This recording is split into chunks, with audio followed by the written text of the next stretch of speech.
Nagahati 24 oras.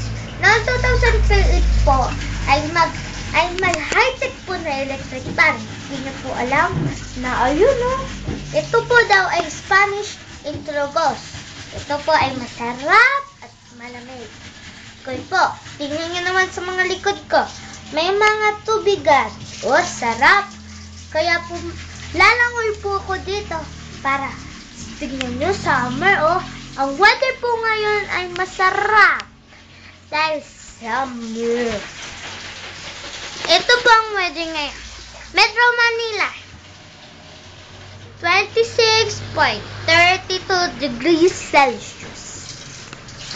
And Metro Davao or City 30 to 32 degrees Celsius. Salamat po.